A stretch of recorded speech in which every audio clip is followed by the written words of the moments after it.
ভালোবাসা বা প্রেমের টানে সাত সমুদ্র পাড়ি দেবার কথা তো অনেকেই শুনেছেন, কিন্তু প্রেমের টানে 15,000 কিলোমিটার পাড়ি দিয়ে সুদূর ব্রাজিল থেকে নবদ্বীপে প্রেমিকের বাড়িতে এসে হাজির ব্রাজিলের প্রেমিকা।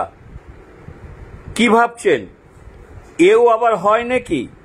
হ্যাঁ, এমনটাই ঘটেছে নদিয়ার নবদ্বীপ ব্লকের ফরেস্টডাঙ্গা এলাকায় মণ্ডল পরিবারে।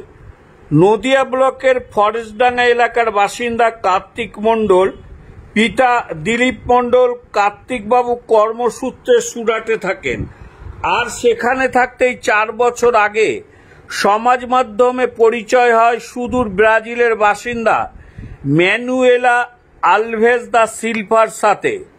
পরিচয় ধীরে ধীরে ভালোবাসার রূপ নেয় ও পরবর্তী সময়ে দুজনের বিয়ের জন্য রাজি হয়ে কার্তিক মণ্ডল জানান, এরপর প্রেমিকা এখানে আসে ও আমাদের বাড়িতেই বিয়ের আয়োজন করা হয়।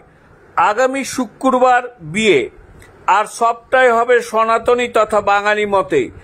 ইতিমধ্যে বাড়িতে শুরু হয়েছে বিয়ের প্যান্ডেল সহ সমস্ত রকমের তোড়জোড়। এলাকায় ছেলের বউ হবে বিদেশিনী, সে কারণে প্রতিবেশীদেরও উৎসাহ ও কৌতূহল যথেষ্ট। কিন্তু পাত্রী তো ব্রাজিলের, সেক্ষেত্রে ভাষার তারতম্য আছে। কথোপকথন চলছে কিভাবে? প্রশ্নের উত্তরে মণ্ডল পরিবারের সদস্যরা জানান, বর্তমান আধুনিক প্রযুক্তিতে কাজে লাগিয়েই সবটাই চলছে। মোবাইলের প্রযুক্তিতে কাজে লাগিয়ে পাত্রী তার ভাষায় আমাদের জানায় তার দেশে তার পরিবার এই বিয়েতে রাজি, আর সেও রাজি। পাশাপাশি নবদ্বীপের মণ্ডল পরিবারে এসে তার ভালো লেগেছে। পাশাপাশি সে আরো জানায় সে শাড়ি পরতে ভালোবাসে। মণ্ডল পরিবার জানায় তাদের বৌমা এখানে এসে বাঙালি খাবার খাচ্ছে, তবে ঝাল ছাড়া। বাকি সব ঠিকঠাক আছে। ভারত থেকে বহু মানুষ বিদেশে যায় বিভিন্ন কারণে, আর এবার সুদূর ব্রাজিল থেকে নবদ্বীপে বিয়ে করতে এসেছে পাত্রী নিজে। সে কারণে নবদ্বীপের মণ্ডল পরিবার যেমন একধারে আনন্দিত, পাশাপাশি স্থানীয়দেরও কৌতূহল যথেষ্ট। আপনার পাশের বাড়িতেই একটা বিয়ের অনুষ্ঠান হবে, সেখানে পাত্রী হচ্ছে ব্রাজিলের। কেমন লাগছে বিষয়টা? ভালো লাগছে। মানে অন্য ধর্মের একটা মেয়ে হিন্দু ধর্ম বিয়ে করছে, আপনাদের কোনো সমস্যা বা কিছু? না, আমাদের কোনো সমস্যা নেই। এমনি আপনারা গিয়েছিলেন, কথা বলেছিলেন ওই পাত্রীর সাথে? কথা বলেছি, আমি প্রায় সব সময় আসি, এসে কথা বলি। এমনি আপনাদের সাথে মিলে গেছে, তাই তো? মিলে গিয়েছি। আপনার নাম? আমার নাম সুমিম সরকার। আপনি এখানেই বাসিন্দা? না, আমি এখানে বাপের বাড়ি, শ্বশুর বাড়ি জনই। যে মেয়েটি বিদেশ থেকে এসছে তার সঙ্গে কথা বলে কেমন লাগে? কথা বলে ভালো লাগছে। বিয়েতে তাহলে কিভাবে আনন্দ করে? বিয়েতে যেই হোক আনন্দ করি, সেইভাবেই করি। 6 বছর থেকে সম্ভব। কি করে পরিচয় হলো আপনাদের? ফোনে, ফেসবুকের মাধ্যমে। আপনি কোথায় থাকতেন?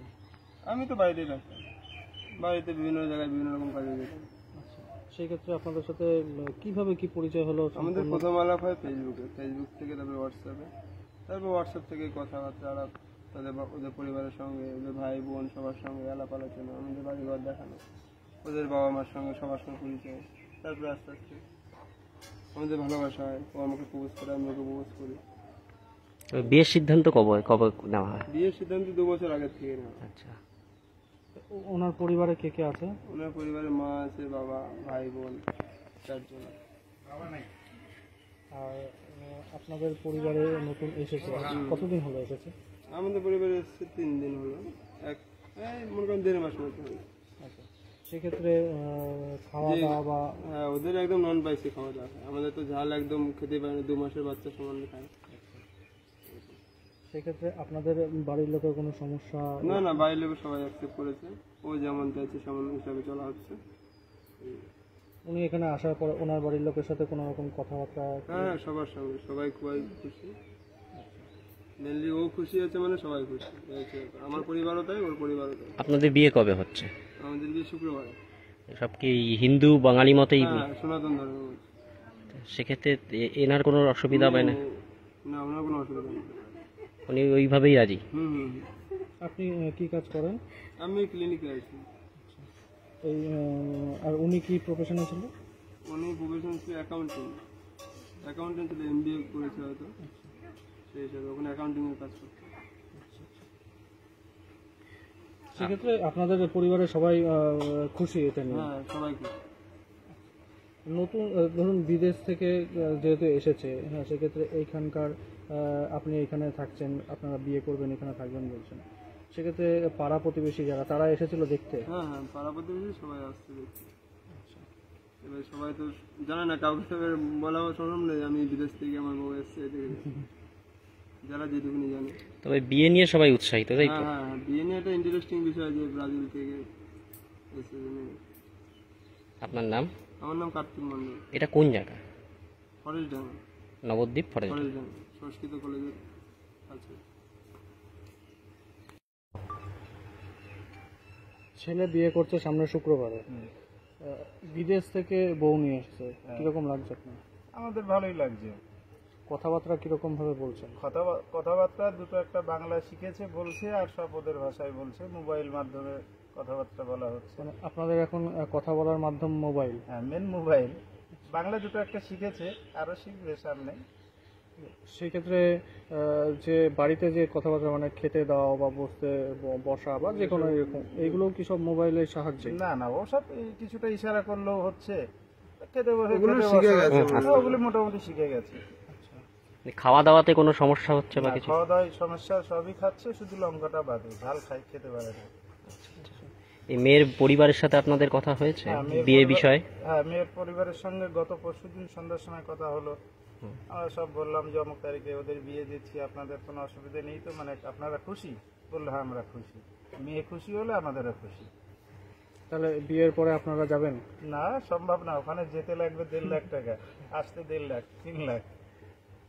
ওই যা হবে ফোনের মাধ্যমেই হবে। তাহলে সামনের বছর জামাই ষষ্ঠীতে ছেলে কি এখানে থাকবে নাকি না ওই বিদেশে যাবে জামাই ষষ্ঠী? এখানেই থাকবে।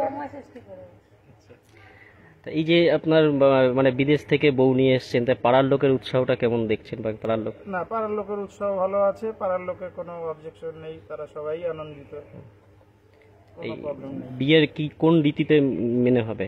সনাতন ধর্মের রীতিতে মেনে হবে, হিন্দু ধর্মে। তাতে এই পাত্রীর কোনো অসুবিধা না, নেই? পাত্রীর কোনো অসুবিধা নেই। পাত্রী সনাতন ধর্মে, ও যে ধর্মেরই মানুষ হোক, বুদ্ধ ধর্মের মানুষ, যে ধর্মেরই মানুষ হোক, ও তো সনাতন ধর্ম গ্রহণ করবে বলেই এসেছে। আচ্ছা। আপনার নাম?